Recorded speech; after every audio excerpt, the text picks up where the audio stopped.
അലൈക്കും വറഹ്മത്തുള്ളാ. അപ്പോൾ മൂന്നാം ക്ലാസ് ദുറൂസിൻ്റെ രണ്ടാമത്തെ പാഠമാണ് അയൽവാസികൾ. ഒന്നാമത്തെ പാഠം ബന്ധുക്കളായിരുന്നു, രണ്ടാമത്തത് അയൽവാസികളാണ്. നോക്ക് കൂട്ടുകാരെ, നമ്മുടെ അടുത്ത വീടുകളിൽ പ്രയാസമുണ്ടാവുമ്പോൾ സഹായത്തിന് വേണ്ടി നാം അവിടെ ഓടിയെത്താറില്ലേ?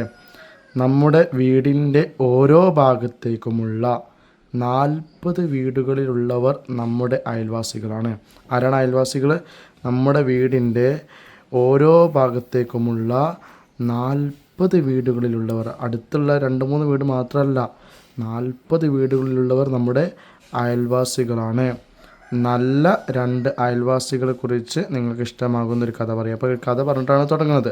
അപ്പോൾ 40 വീടുകളിലുള്ളവരാണ് ആര്? നമ്മുടെ അയൽവാസികളായിട്ട് വരിക കേട്ടോ. ഓരോ ഭാഗത്തേക്കുള്ള 40 വീട്, മുൻവശത്തുള്ള 40 വീട്, പിറകു വശത്തുള്ള 40 വീട്, വലതു വശത്തുള്ള 40 വീട്, ഇടത് വശത്തുള്ള 40 വീട്. എത്രയോ അയൽവാസികൾ നമുക്കുണ്ട് അല്ലേ?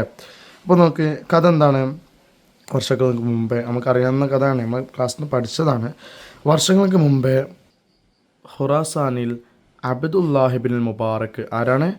അബ്ദുല്ലാഹിബിൻ മുബാറക്ക് കേട്ടോ. എവിടെയാണ്? ഖുറാസാനിൽ അബ്ദുല്ലാഹിബിൻ മുബാറക്ക്. പ്രത്യേകം അബ്ദുല്ലാഹിബിൻ മുബാറക്ക് എന്നുള്ള പേര് ശ്രദ്ധിക്കണേ. റളിയല്ലാഹു അൻഹു എന്ന ഒരു മഹാപണ്ഡിതൻ ജീവിച്ചിരുന്നു.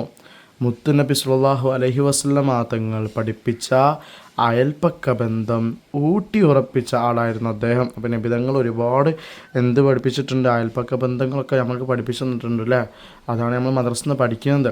ആ കാര്യങ്ങളൊക്കെ നല്ലോണം ചെയ്യുന്ന അയൽവാസികളെ നബിതങ്ങൾ എങ്ങനെയൊക്കെ നോക്കണം എന്ന് പറഞ്ഞിട്ടുണ്ടോ അതുപോലെ നോക്കുന്ന ആളായിരുന്നു ആര്? അബ്ദുല്ലാഹിബ്നു മുബാറക്ക് എന്നുള്ള ആൾ. അപ്പോൾ അദ്ദേഹം അങ്ങനെ നോക്കുന്ന ആളായിരുന്നു അദ്ദേഹത്തിൻ്റെ അയൽവാസി ആരാണ്?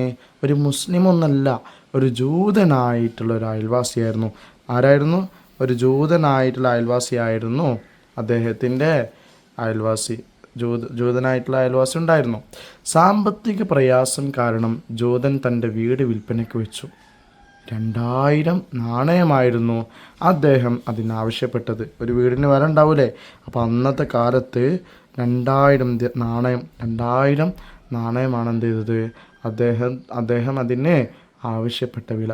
പക്ഷേ അതിന് 1000 നാണയം മാത്രം വില എന്നും 2000 അധികമാണെന്നും കച്ചവടക്കാർ അദ്ദേഹത്തോട് പറഞ്ഞു. സാധാരണ അത്ര മുമ്പേ അദ്ദേഹത്തിൻ്റെ വീടിൻ്റെ ഒരു വില പറഞ്ഞാൽ ഒരു 1000 നാണയമൊക്കെ ഉണ്ടാവുള്ളൂ. പക്ഷേ 2000 എന്താണ്? ഇരട്ടി വിലയാണ്. എന്തുകൊണ്ടാണെന്ന് ചോദിച്ചപ്പോൾ അദ്ദേഹം പറയുകയാണ്. അപ്പോൾ അദ്ദേഹം പറഞ്ഞു, എന്താ പറഞ്ഞത്? നിങ്ങൾ പറഞ്ഞത് ശരിയാണ്. എത്രയാണ് വീടിൻ്റെ വില? എത്രയാണ്? 1000 നാണയമാണ്. പക്ഷേ 1000 നാണയം എൻ്റെ നല്ല അയൽപ്പക്കത്തിനുള്ള വിലയാണ്. 1000 നാണയം എന്തിനുള്ളതാണ്? എൻ്റെ വീടിൻ്റെ വിലയാണ്. ബാക്കി 1000 നാണയം എന്താണ്? എനിക്ക് നല്ലൊരു അയൽവാസിയുള്ളത്. ആ അയൽവാസിൻ്റെ വിലയാണ്. ആ അയൽവാസിനെ നഷ്ടപ്പെടുകയാണല്ലോ വീട് മാറിപ്പോകുമ്പോൾ.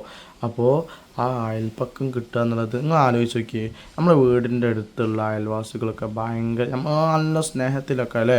നമ്മുടെ വീട്ടിൽ ഇപ്പോൾ ആരെങ്കിലും ഇല്ലെങ്കിലോ, അല്ലെങ്കിൽ നമ്മുടെ വീട്ടിൽ എന്തെങ്കിലും പ്രയാസങ്ങളൊക്കെ ഉണ്ടെങ്കിലോ ഓല് വേഗം വരും അല്ലേ? നമുക്ക് എന്ത് തരും? ഒരുപാട് ഭക്ഷണങ്ങളൊക്കെ ഉണ്ടാക്കി അങ്ങോട്ടും ഇങ്ങോട്ടൊക്കെ നമ്മൾ കൊടുക്കൂലേ? നല്ല സ്നേഹത്തിലായിരിക്കും ഉണ്ടാവുക അല്ലേ? പക്ഷേ നമ്മളെ വീടിൻ്റെ അയൽവാസികളൊക്കെ ഭയങ്കര മോശമുള്ള ആൾക്കാരാണെങ്കിലോ, ഒരുപാട് പ്രശ്നങ്ങൾ ഉണ്ടാക്കുന്ന ആൾക്കാരാണെങ്കിലോ ആ വീട്ടിൽ പിന്നെ താമസിക്കാൻ കഴിയുമോ?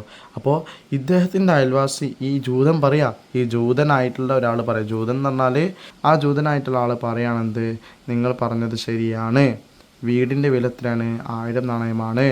1000 നാണയം എന്തിനുള്ളതാണ്? എൻ്റെ നല്ല അയൽപ്പക്കത്തിനുള്ള വിലയാണ്. എന്തിനാണ് 1000 നാണയം എക്സ്ട്രാ വാങ്ങിയത്? വീടിൻ്റെ വില 1000 നാണയമാണ്. 1000 നാണയം എൻ്റെ നല്ല അയൽപ്പക്കത്തിനുള്ള വിലയാണ്. ആരാണ് നിങ്ങളുടെ അയൽവാസി എന്ന് ചോദിച്ചപ്പോൾ അബ്ദുല്ലാഹിബ്നുൽ മുബാറക്ക് റളിയല്ലാഹു അൻഹു ആണെന്ന് ആ ജൂതൻ മറുപടി പറഞ്ഞു. അപ്പോൾ ഈ സംഭവം ഒന്നും അറിഞ്ഞില്ല കേട്ടോ. പൈസ അത്യാവശ്യം ഉണ്ടെന്നോ ഇങ്ങനെ പ്രയാസം ഉണ്ടെന്നൊന്നും ആർക്കും അറിയില്ലായിരുന്നു. അബ്ദുല്ലാഹിബ്നുൽ മുബാറക്കിനോ അറിയില്ലായിരുന്നു. പറയാനാണെങ്കിൽ ജൂതന് ഇഷ്ടമല്ലായിരുന്നു. അപ്പോൾ അദ്ദേഹം എന്ത് ചെയ്തു? ആ ജൂതന് മറുപടി കൊടുത്തു. ഈ സംഭവം അറിഞ്ഞ അബ്ദുല്ലാഹിബിൻ മുബാറക്ക് റളിയല്ലാഹു അൻഹു വീടിൻ്റെ വില ജൂതന് നൽകുകയും വീട് വിൽക്കരുത് എന്ന് ഉപദേശിക്കുകയും ചെയ്തു. എന്ത് ചെയ്ത്? ആ പൈസ, ആവശ്യമുള്ള പൈസ കൊടുത്തിട്ട് പറഞ്ഞു, നീ എന്ത് ചെയ്ത്? വീട് വിൽക്കൊന്നും വേണ്ട, എൻ്റെ അയൽവാസിയായിട്ട് ഇവിടെ തന്നെ തുടർന്നാൽ മതി എന്ന് പറയാണ്. ഓക്കെ, അപ്പോൾ എന്താണ് അദ്ദേഹം ചെയ്തത് എന്നുള്ളത് നോക്ക്. ആ വീടിൻ്റെ വില അബ്ദുല്ലാഹിബ്ൻ മുബാറക് റളിയല്ലാഹു അൻഹു എന്ത് ചെയ്തു? വീടിൻ്റെ വില ആ ജൂതന് നൽകുകയും വീട് വിൽക്കരുത് എന്ന് ഉപദേശിക്കുകയും ചെയ്തു അല്ലേ. കഥയിൽ ഗുണപാഠമുണ്ടാ? അയൽവാസികളെ സ്നേഹിക്കണം അല്ലേ.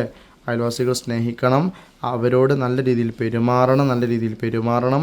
അയൽവാസി ഏത് മതവിശ്വാസിയാണെങ്കിലും അല്ലേ, മുസ്ലിമാണോ ക്രിസ്ത്യനാണോ ഒന്നും നോക്കണ്ട, ഏത് അയൽവാസിയാണോ നല്ല രീതിയിൽ അവർക്ക് ഗുണം ചെയ്യണം. അപ്പോൾ ഈ കാര്യം നല്ല ശ്രദ്ധിക്കല്ലോ. പിന്നെ അതുപോലെ തന്നെ അയൽവാസിയോടുള്ള കടമകൾ എന്തൊക്കെയാണ്? ഒരുപാട് കാര്യങ്ങളോട് പറഞ്ഞിട്ട് അവരെ വേദനിപ്പിക്കാതിരിക്കുക. അവർ നമ്മെ വേദനിപ്പിച്ചാൽ പോലും നാം എന്ത് ചെയ്യണം? പൊറുക്കണം. ആ കാര്യങ്ങളൊക്കെ പൊറുക്കണം. അവരെ ബഹുമാനിക്കുക, അവർക്ക് ഗുണം ചെയ്യുക, അവരെ സന്ദർശിക്കുക, അവരുടെ സുഖവിവരങ്ങൾ അന്വേഷിക്കുക, അവരുടെ കുറവുകൾ മറച്ചു വെക്കുക. ഈ കാര്യങ്ങളും എന്ത് ചെയ്യണം? അയൽവാസികളോടുള്ള കടമകളാണ് ഈ കാര്യങ്ങളൊക്കെ കേട്ടോ. അയൽവാസികളോടുള്ള കടമകളാണ്.